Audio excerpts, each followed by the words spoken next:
बीमार ही नहीं होंगे। तो ये मतलब सब होगा कैसे? कैसे होगा? ये सभी चीजें जो आपको हम कह रहे हैं, जैसे इंटीग्रेटेड पैथी के जो है ना बड़े बड़े जो है ना, ठीक है, वो मतलब एक सुनो मेरी बात ध्यान से, वही बता रहा हूँ, सुनो ध्यान से। वो हजारों एकड़ों में फैले हुए जो संस्थान बनेंगे, जहां पर आपके हर तरीके की चीजों की व्यवस्था होगी, उस संस्थान को निर्माण करने के लिए धन की आवश्यकता नहीं पड़ेगी। क्यों? क्योंकि उसे राष्ट्रीय संपदा कहा जाएगा, और उसकी में जितनी लागत लगेगी उतनी जो है राष्ट्रीय भारत विकास निधि ऑटो जनरेट होगी, और एक भारत विकास निधि 1.1 रुपये के बराबर होगी। इसका मतलब है, अभी आप कोई भी संपदा बनाना चाहते तो पैसे की जरूरत होती है। हमारे मॉडल में आप जितनी संपत्ति बनाओगे, राष्ट्रीय संपदा बनाओगे, उतना धन का निर्माण होगा। तभी तो हम कह रहे हैं कि आप 3 ट्रिलियन इकोनॉमिक से 5 ट्रिलियन इकोनॉमी की बात कर रहे हैं। मैथिली शरण गुप्त कह रहा है कि 500 ट्रिलियन इकोनॉमी में पहुंचेंगे। भारत का कोई भी विश्वविद्यालय जो है, विश्व के सभी विश्वविद्यालय जो है ना, भारत के छोटे विश्वविद्यालय से भी छोटे हो जाएंगे। भारत में जो है एक बच्चा है जो अभी जस्ट पढ़ के निकला है, उसके दिमाग में एक आइडिया आया, राइट? उसका आइडिया को जैसे ही एक्सेप्ट किया जाएगा, तो आपने वो परमाणु फिल्म देखी है? एक छोटा सा यंग व्यक्ति जो है वो कैसे परमाणु बम बनेगा, उसका एक पूरा मॉडल बनाता है, राइट? अच्छा, हमने नहीं देखी है। उसको देखो आप फिल्म को, वो ये उसी तरीके का होगा। तो एक छोटा सा बच्चा जो कि अभी अभी पढ़ा है, उसने एक कॉन्सेप्ट डेवलप किया कि साहब ये हो सकता है। उस कॉन्सेप्ट को डिलिबरेट करने के बाद यदि मान्य कर लिया गया, तो he will become the chief coordinator. तो एक 20 साल का बच्चा चीफ कोऑर्डिनेटर हो जाएगा। फिर वो बच्चा बताएगा कि भाई इस फील्ड के लोग कौन कौन से हैं, उसको वो डाटा परोसा जाएगा, और वो सजेस्ट करेगा कि साहब यदि ये व्यक्ति इस टीम में का हिस्सा बन जाए तो हमारा मॉडल सफल हो जाएगा। उसको वो चीजें वहां पे मुहैया करा दी जाएंगी। और जैसे अज्यूम करिए एक इंडस्ट्री हम बना रहे हैं, तो आज आप इंडस्ट्री बनाने के लिए लाखों का इन्वेस्टमेंट करते हो। यहाँ पर जो लाखों रुपए का जो इन्वेस्टमेंट है, वो राष्ट्रीय संपदा का निर्माण कहलाएगा, और उतना धन का निर्माण हो जाएगा। इसका मतलब है उसको व्यय करने के लिए हमें टैक्स से वसूली हुई पैसा हुआ पैसा नहीं चाहिए। टैक्स का पैसा चाहिए ही नहीं। अब आप बताइए, जैसे अज्यूम करिए आज जो आपके जो शासकीय सेवक हैं, उन्हें कहाँ से पैसा मिल रहा है? टैक्स का पैसा मिल रहा है। बिल्कुल मिल रहा है। अच्छा, अब नए मॉडल में, हमारे मॉडल में क्या है? सुनो, समझो हमारे मॉडल को। हमारा मॉडल कह रहा है कि सबसे पहले तो आपका जो कंडक्ट रूल है वो बदल जाएगा। दूसरा, वो कह रहा है कि हर शासकीय सेवक को जो वो आज कमा पा रहा है उससे दुगना तो गारंटेड है, मिनिमम, राइट? फिर तीसरी बात वो कह रहा है कि ये पैसा जो है सरकार के खजाने से नहीं आएगा, जिसका आप काम करेंगे उससे आएगा, क्योंकि टैक्स और बाकी चीजें लग नहीं रही हैं, राइट? तो ये उस एक जो भी रेवेन्यू कंपोनेंट होगा, it will come from the person whose work is being done.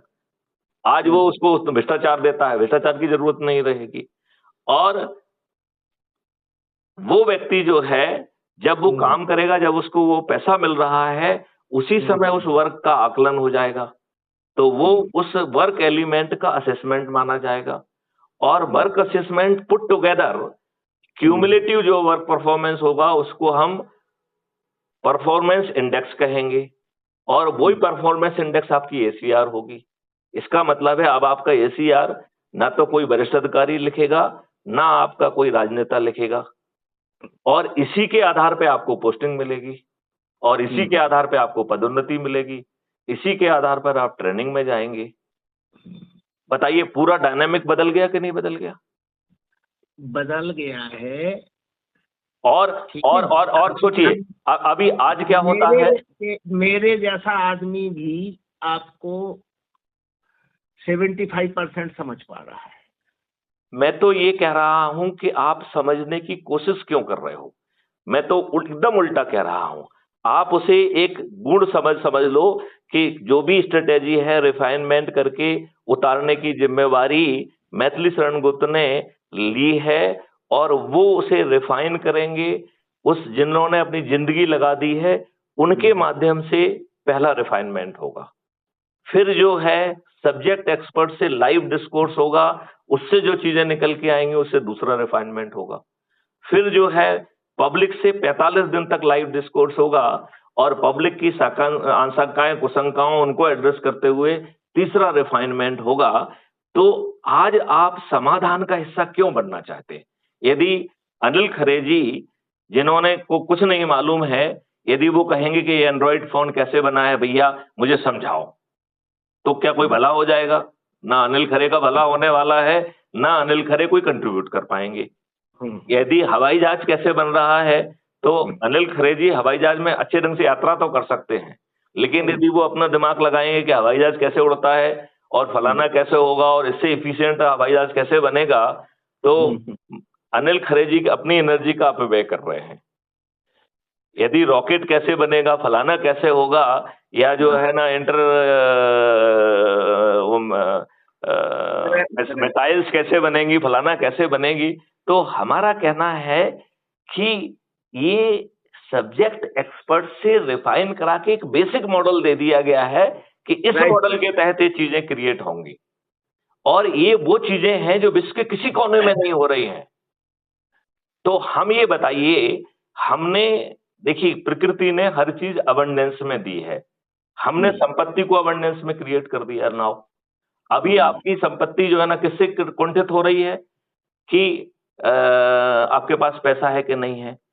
अरे भाई, कोई भी संपत्ति पैदा होती है तो किस चीज से पैदा होती है? आपके वर्क कंपोनेंट से, मटेरियल कंपोनेंट से, राइट? वो कंपोनेंट, सब सारे कंपोनेंट मिलेंगे तो वो कंपोनेंट इसी पृथ्वी से आ रहे हैं। वो कंपोनेंट मिलके एक संपत्ति क्रिएट हो रही है। उस संपत्ति के इक्विवेलेंट यदि आपने संपदा भारत विकास निधि ऑटो जनरेट कर दी और वही सबको बांट दी जाएगी। भैया आपने एक बड़ा सा डैम बनाया है और वो इतने 1000 करोड़ का है, अब पहले इतने 1000 करोड़ हो तब आप डैम बनाएं। इसकी जगह अपन उल्टा कह रहे हैं कि हमने पहले कॉन्सेप्ट को के आधार पर उतनी मनी पैदा कर दी और फिर जिन जिनों का जो जो काम है उसको वो मनी डिस्ट्रीब्यूट हो गई। अब आपके लिए आपको जो है ना टैक्स का पैसा क्यों चाहिए? आपको टैक्स का पैसा क्यों चाहिए? और आप जो है ना संपत्ति निर्माण करने की सीमा क्या हो जाएगी फिर आपकी? एक तो आपका इमेजिनेशन और विजन और आइडिया, और दूसरा होगा आपका श्रम करने की शक्ति। आपका जो है पैसा लिमिटिंग फैक्टर नहीं होगा। क्या आप बड़ी बात सोच सकते हैं? छोटी चीज सोचने वाला he is committing a crime against himself. क्या आप बड़ा सोच सकते हैं? तो ये इतनी बड़ी ट्रांसफॉर्मेशनल बात कर रहे हैं, लेकिन मेरा इसमें बार बार ये कहना है कि इसमें हर व्यक्ति अपनी खोपड़ी क्यों लगाए? वो सीधी चीजें समझ ले कि भैया प्रशासनिक व्यवस्था ऐसे बदलेगी, हमारे जो है शिक्षा व्यवस्था ऐसे बदलेगी, हमारे कानून जो है ये 5 सर्टेनिटी वाले होंगे, जहां बटन दबाएंगे तो FIR दर्ज हो जाएगी। कानून में सुनो, पर ध्यान सुन लो, दिस इज वेरी इंपॉर्टेंट, क्योंकि ये चीजें रिकॉर्डेड होती हैं और पब्लिश होती हैं। तो आज चाहे उसको कोई ना सुने, कल जब सुनेगा तो उसको रिलेवेंस आएगा। यदि मैथिली शरण गुप्त नहीं भी रहेंगे तो भी ये आइडिया दिया था, ये तो एग्जिस्ट करेगा। बिल्कुल बिल्कुल, क्योंकि उस समय समझ में नहीं आया यार, बात तो वो बहुत बड़ी कर रहे थे। देखिए इसमें एक बहुत बड़ी मॉडल है कि आपको धन की जरूरत। ये बताओ, आप जो है ना पहले क्या करते थे? पहले फसल पैदा करते थे और फिर जो है लोहार का जो कंट्रीब्यूशन है, जो बारबर का कंट्रीब्यूशन है, जो इसका कंट्रीब्यूशन है, उसको फसल पैदा होने के बाद देते थे कि नहीं देते थे? हाँ बिल्कुल, सबका अलग अलग देते थे। अब यही चीज हम आज के एडवांस युग में क्या कर रहे हैं? हम कह रहे हैं कि हम इसको कैलकुलेट करके उतनी भारत विकास निधि पैदा कर देंगे, राइट? और उसको जो है ना अभी से ही देने लगेंगे। जिसने जो जो काम किया, तभी आज काम किया तो आज उतना पैसा मिल गया उसको, और उससे जो है ना उतनी राष्ट्रीय संपदा तो निर्मित हो रही है ना। आज तो जो आप नोट छाप रहे हो इसका कोई आधार ही नहीं है, सोना रिजर्व में है नहीं, फलाना रिजर्व में है नहीं। तो आज की जो अर्थव्यवस्था है वो तो पूरी तरह से खोखली है, जिसका कोई आधार नहीं है। पहले आधार हुआ करता था कि आपका जो जितना नोट होता है उसके इक्विवेलेंट सोना जो है ना रहता था। रिजर्व। तो आज आपका जो नोट छाप रहा है उसका क्या आधार है? जीरो। जो आप भारत विकास निधि निर्मित कर रहे हो, उसकी सॉलिड जो राष्ट्रीय संपदा निर्माण कर रहे हो, उसका एग्जिस्टेंस क्रिएट हो रहा है। तो ये जो राष्ट्रीय संपदा आप जो भारत विकास निधि क्रिएट कर रहे हो, ये ज्यादा सॉलिड फाउंडेशन पे है कि आज का जो नोट आप छाप रहे हो वो ज्यादा फाउंडेशन पे है? बताओ मुझे, आप मुझे।